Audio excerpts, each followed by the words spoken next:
సాయి కృష్ణ హత్య కేసు ఏ suspense thriller సినిమాలో కూడా కని విని ఎరుగని రీతిలో జరిగినటువంటి హత్య అది.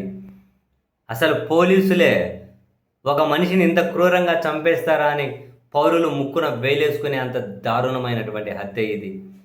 తాజాగా సిట్ నాగరాజును అరెస్ట్ చేసి సిఐ నాగరాజును తర్వాత కోర్టుకి ఇచ్చిన సిట్ రిమాండ్ రిపోర్ట్లో చాలా విషయాలు మెన్షన్ చేశారు. నాగరాజు 14 రోజులు రిమాండ్ ఇచ్చారు, జైలుకు పోయారు. ఇక్కడతో సిట్ పని అయిపోయిందంటే అసలు సిసలైన విచారణ ఇంకా ఒక నాగరాజు అరెస్టుతో ఇది ఆగకూడదు. ఆగితే పోలీసులు విచారణ చేస్తున్న వాళ్ళు రాజీ పడ్డట్లే. ఇందులో చాలామంది మీద కేసులు పెట్టాలి, చాలామంది పాత్ర తేలాలి. అసలు విచారణ ఇప్పుడు స్టార్ట్ అయింది, అంతే 1% దగ్గర స్టార్ట్ అయింది. ఎందుకంటే ఒక నాగరాజు ఇంత పని చేస్తాడా? టాస్క్ ఫోర్స్ పోలీసులను మార్కాపురం వెళ్ళి ఎత్తుకురమ్మని చెప్పింది ఎవరు? అన్న దగ్గర నుంచి మొదలై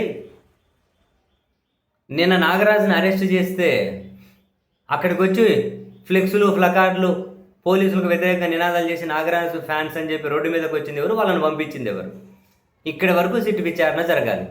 మధ్యలో ఫస్ట్ టాస్క్ ఫోర్స్ పోలీసులను పంపించింది ఎవరు?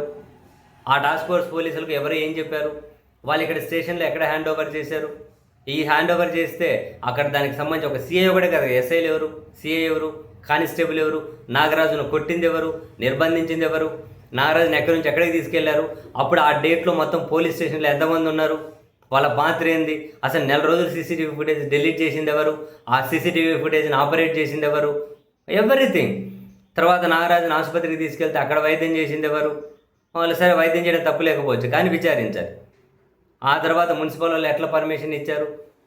ఏం డాక్యుమెంట్స్ లేకుండానే అనాథశవం అని చెప్తే పర్మిషన్ ఇచ్చేస్తారు తగలబెట్టడానికి? ఎవరు వాళ్ళు? అసలు ఈ నాగరాజు శవం మాయం కావడానికి ఎంతమంది సహకరించారు? అంతమంది మీద హత్య కేసులు పెట్టాలి. తాజాగా నాగరాజుకి అనుకూలంగా నినాదాలు చేశారు చూడు, వాళ్ళని తీసి పెట్టకూడదు. ఆ విజువల్స్నే జూమ్ చేయండి, ఒక్కొక్కరిని పిలిపించండి,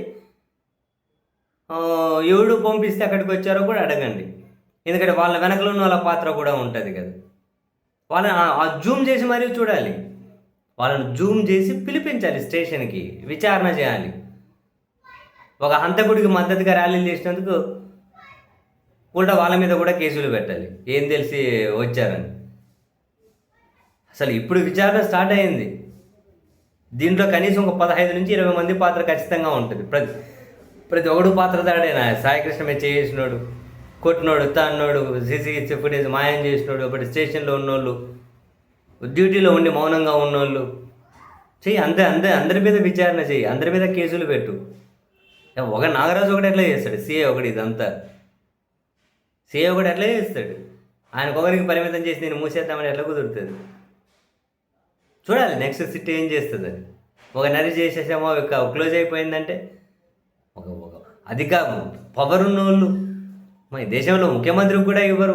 తుపాకీతో కాల్చే అధికారము, లాఠీతో కొట్టే అధికారం అని పోలీసులకు ఇస్తారు. దీనికోసమా మనిషిని చంపేమని, క్రూరంగా హింసించమనా? దేశంలో రీసౌండ్ ఇవ్వాలి వీళ్ళ మీద తీసుకునే చర్యలు.